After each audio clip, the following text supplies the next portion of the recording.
Mm, Buenos días, mi nombre es Alejandra Rogela Torres y hoy les voy a hablar sobre la regla del trapecio y la regla de Simpson. Entonces, pues empecemos. Bueno, primero que todo les hablaré de la regla del trapecio, que como dice su nombre, utiliza trapecios para hallar una aproximación a la área debajo de la curva de una función cualquiera. Por ejemplo, aquí en este gráfico vemos pues una curva que está dividida entre varios trapecios, perdón, y todos están contenidos debajo de la curva. Un aspecto muy importante de esta regla es que solo sirve para integrales definidas o pues intervalos definidos, sí, sí. Porque pues estos intervalos se van a dividir en un número específico de divisiones. Dios mío, estoy siendo muy redundante, lo siento. En este caso, en este ejemplo, n sería igual a 4, son 4 divisiones. Y esto nos afecta mucho el valor que nos va a dar. Entre más grande sea el número de divisiones, más aproximado y exacto y preciso va a ser nuestro valor. Si es 2, como podemos ver acá, deja muchos espacios en blanco, en cambio en 4 no. Y ya, empecemos con nuestro ejemplo. Nosotros vamos a hacer la integral definida de 3 a 6. De 3 a 6. De logaritmo natural de x. Y lo vamos a dividir 6 veces. Entonces, ¿qué ya nos dieron? El intervalo AB es igual a 3,6. Nuestro número de divisiones es 6 y nuestra función es logaritmo natural de x, como la vemos aquí. Ahora, una cosa importante que... ya la tenía abierta, lo siento. Bueno, recuperar. Aquí podemos ver que esta función, cuando llega a 1, siempre va a tender a menos infinito. ¿Eso por qué se da? Porque el logaritmo natural de x, de 1, perdón, es 0. Y logaritmo natural de x de 0, pues es indefinido, es difícil de decir, es indefinido. Entonces, por eso es que siempre va a tender a menos infinito. Siempre va a tratar de llegar a ese 1, pero nunca va a llegar. Entonces no podemos evaluar la función antes de este 1 porque no hace parte de su dominio y pues sí, no se puede. En cambio, por izquierda, donde se puede ir mucho, mucho, mucho por allá y siempre, aunque pues con una pendiente muy bajita, va a seguir subiendo y subiendo y subiendo y subiendo. Bueno, ya teniendo eso claro, ahora hablemos de por qué es la regla del trapecio. Pues como vemos ahí, es que se utiliza un trapecio. En este caso, pues este trapecio que está acá, lo cogemos, lo volteamos un poquito y lo ponemos ahí, en nuestra función, en ese pequeño intervalo que tenemos ahí. Y vemos que pues abarca casi todo el área, ya lo habíamos visto antes, pero lo importante es que de esta manera podemos utilizar la fórmula de área del trapecio para sacar el área de, pues en este caso 6 trapecios, lo estamos dividiendo en 6, son 6 trapecios, y sumar esas áreas para hallar el área total de la función. Pues obviamente va a ser un área aproximada, pero nos ayuda demasiado. Pero ¿qué tiene? Las bases, que en este caso, pues sí, son B minúscula y B mayúscula, se rotaron. Entonces ahora será la distancia entre el eje X y la función evaluada en ese punto, que sí, nos da la altura, y la altura de este trapecio. Pero la altura de este trapecio, son dos trapecios diferentes, será el intervalo en el eje X, ¿sí? Pueden ver. Ahora, pues como nos piden dividir el intervalo en partes iguales, pues esa va a ser nuestra altura. Y al estar multiplicando a la suma de las bases, pues las podemos sacar. Y vamos a simplificar mucho más esa fórmula. Al final de la explicación, pues la van a ver simplificada. Pero por ahora vamos a hallar la magnitud de cada intervalo. Entonces, tenemos el delta x es igual a b menos a, es decir, la distancia de la función, dividido entre n, que es las veces en que uno la quiere dividir. Entonces, reemplazando nuestros valores, sería 6 menos 3.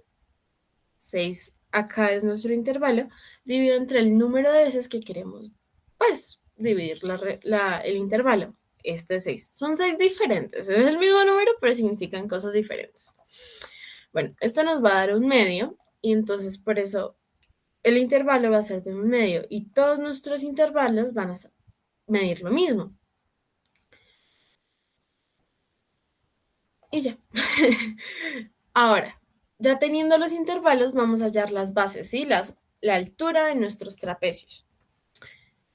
¿Cómo lo vamos a hacer? Vamos a decir que nuestro intervalo empieza en A, es decir, en este caso empieza en 3. Lo vamos a sumar el intervalo, pero es que hay más de un intervalo, entonces tenemos que multiplicar ese intervalo por el número de intervalo que estamos buscando, por decirlo así. Un ejemplo, estamos buscando x sub 5, el quinto intervalo. Entonces, lo que vamos a hacer es decirle, yo empiezo mi función en 3, mi intervalo, perdón, en 3, le voy a sumar el delta de x, que ya y, que es, todos deben valer igual, entonces ese no se puede cambiar, y lo voy a multiplicar por 5. ¿Eso qué me da? 5.5.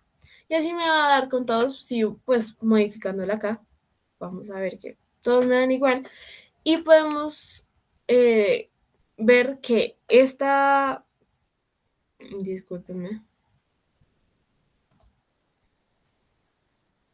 que esta fórmula final ya se puede reemplazar. Entonces, nuestro delta de x es un medio, lo reemplazamos.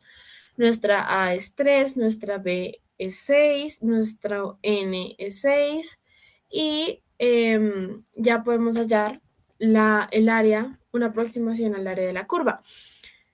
La sumatoria pues va a ir evaluando cada x sub k y nos va a quedar así.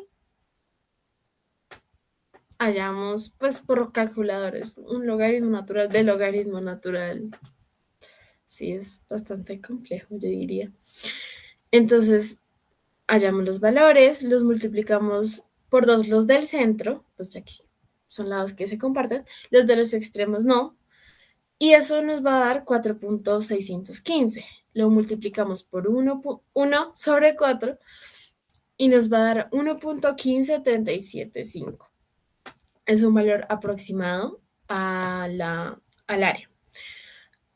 Un dato interesante de esta regla es que en 1994, en febrero específicamente, se redescubrió, supuestamente. En la Universidad de Nueva York, la nutricionista Mary Tai, supongo que se dice así, no sé si es en Estados Unidos, publicó un artículo científico llamado A Mathematical Model for the Determination of the Total Area Under Glucose Tolerance and Other Metabolic Curves. Prácticamente es esto de acá. Lo que decía era de que para hallar el área debajo de una función, de una curva, lo que tenía que hacer era primero hallar como el triángulo, el rectángulo del punto 1 al eje y luego sacar el triángulo con el punto 2. O sea, es un trapecio, solo que dividido en dos prácticamente. Y pues, aunque fue revisado en la universidad, aunque pues todo fue publicado, pero en realidad es la regla del trapecio. Y ese mismo año, de hecho, se publicó Thais Formalized Trapezoidal Rule por parte de Jane H. Monaco y Randy L. Anderson, que hablaban de eso. Lo impresionante es que, habiendo revisado profesionales y demás, no cayeron en cuenta de que, pues en efecto, era pues lo mismo. Y aquí, de hecho, podemos ver aquí lo descargamos, pues sí, ese artículo. Solo darle clic ahí. Está el link en la descripción por si lo quieren ver. Ahora, la regla de Simpson. La regla de Simpson es como la regla del trapecio, pero utiliza curvas, utiliza ya no una función lineal en primer grado, sino parábolas en segundo grado, ya una función de segundo grado. Es lo mismo, trata de hallar el área bajo la curva, la diferencia es de que pues son de segundo grado, como vemos acá, y que en este método solo se puede utilizar un número par de divisiones. Ya teniendo eso claro, vamos a hacer el ejemplo. Es la misma función, no cambia nada. Teníamos un intervalo par, entonces pues no había necesidad. Y bueno, en esta aplicamos la fórmula. Esta, pues, la deducción de la fórmula es un poquito más compleja, entonces simplemente la voy a mencionar. Aquí nuestro delta de x va a estar dividiéndose por 3, ya no por 2. Nuestros extremos se van a sumar solo una vez como anteriormente, pero los del centro van a tener una secuencia y por eso es que debe ser siempre pares, una división par, porque va a ser 4 por la función evaluada en x sub 1 más 2 por la función evaluada en x sub 2 más 4 por otra vez la función evaluada más 2 por la... y así, hasta que pues 4, hasta que se haya el 4 por f de x sub n menos 1 y así. Entonces, lo que vamos a hacer es, teniendo los datos que ya reemplazamos, ya obtuvimos anteriormente, nuestro delta de x igual a un medio, nuestros extremos, que son nuestros x sub 0 y xn, y nuestros k, que ya también se hallaron, ¿sí? 1, 2, 3, 4, 5, 6, el 6 está acá. Pues reemplazamos nuestra función teniendo en cuenta los intervalos de la gráfica. ¿Esto qué es? Dios mío. ¿Qué pasó? Ya apareció. Qué pena, qué pena, qué pena. Dios mío, yo no sé qué tal. Al caso. Y tenemos los mismos intervalos. Los mismitos. Entonces no hay nada que preocuparnos. Tal cual está. Solo que pues esta vez van a ser parábolas, no trapecios. Reemplazamos los valores, hallamos, pues evaluamos la función, hallamos todos los valores que se necesiten y pues los sumamos, los multiplicamos, tratamos los datos, pues decirlo así, los volvemos a multiplicar y nos da 1.58, mucho más preciso que la regla del trapecio. Y ahora, un poco de historia de esta regla, y es que su creador fue Johannes Kepler hace 500 años más o menos, sí, fue en 1615. Él, pues, se divorció una vez y en su segunda boda fue a comprar los barriles para el vino y el vendedor metió un tubito transversal al barril y dijo el volumen, pero pues no era una forma muy confiable porque los barriles pues no estaban siempre simétricos, de igual tamaño, área, volumen y demás. Entonces se ideó pues formular una forma más precisa. Y eso fue lo que escribió en Nova Stereometria Doliorum Binariorum, lo cual es, ay, no puede ser, se me olvidó, lo cual es, no puede ser, ¿qué es eso? No puede ser, otra vez no, otra vez no, otra vez no.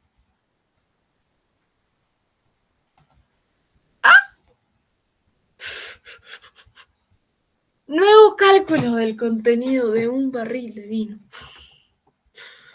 Ay, Dios mío. En fin. En fin. Otra vez, porque. No, pero es que. Son las 50.